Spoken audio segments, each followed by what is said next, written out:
بسم اللہ الرحمن الرحیم۔ حضرت شفیق بلخی رحمۃ اللہ علیہ اور حضرت ابراہیم بن ادھم رحمۃ اللہ علیہ اپنے زمانے کے دو مشہور بزرگ گزرے ہیں۔ ایک دفعہ حضرت شیخ بلخی رحمۃ اللہ علیہ اپنے دوست حضرت ابراہیم بن ادھم سے ملنے کے لیے تشریف لائے۔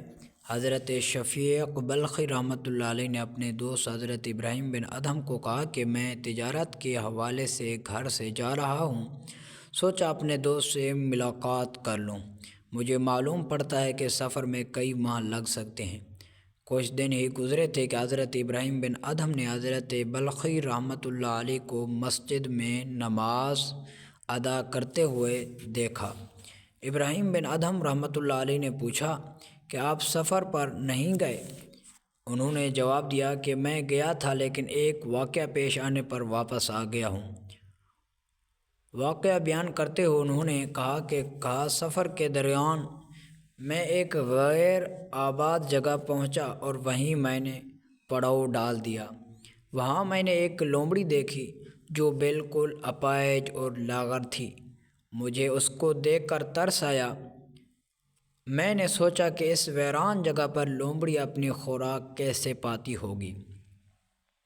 میں ابھی اسی سوچ میں تھا کہ ایک شیر کسی جانور کو دوڑاتا ہوا آیا۔ اس نے لومڑی کے قریب شکار کیا اور سیر ہو کر چلا گیا۔ لومڑی اپنے آپ کو گھسیٹتی ہوئی وہاں گئی اور شیر کا بچا ہوا گوشت کھا کر اپنا پیٹ بھر لیا۔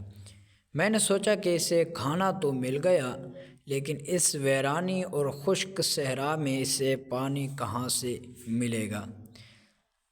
تجسس پڑتا گیا اور اس میں سوچ میں گر گیا کہ جس نے خوراک پہنچائی ہے وہی پانی کا بندوبست بھی کرے گا۔ یکایک بادل آئے اور برسنے لگے۔ لومڑی کے گڑھا تھا جو پانی سے بھر گیا۔ اس نے پانی پیا اور آرام سے ایک طرف بیٹھ گئی۔ حضرت شفیق بلخی رحمۃ اللہ علیہ نے فرمایا، یہ سین دیکھنے کے بعد میں نے سوچا کہ خدائے اللہ تبارک و تعالیٰ کریم رازق ہے۔ اگر لومڑی کو اس کے ایک جگہ موجود ہونے پر رزق دے سکتا ہے تو مجھے شہر جانے کی کیا ضرورت ہے؟ چنانچہ میں نے آگے جانے کا ارادہ ترک کر دیا اور وہیں سے واپس چلا آیا۔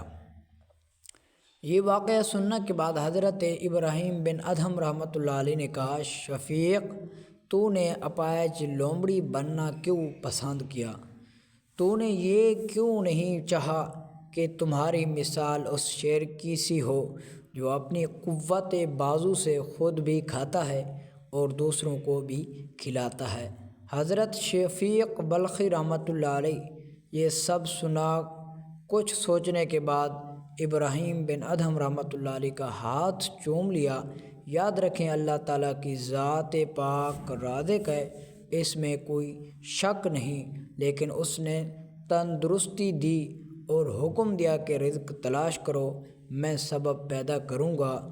محنت کرنا انسان کا کام ہے، روزی دینا رازق کا کام ہے، شرط محنت ہے۔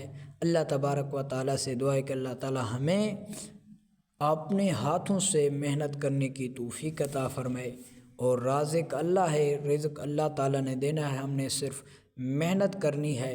اللہ تبارک و تعالیٰ ہمیں محنت کرنے کی توفیق عطا فرمائے۔ آمین ثم آمین۔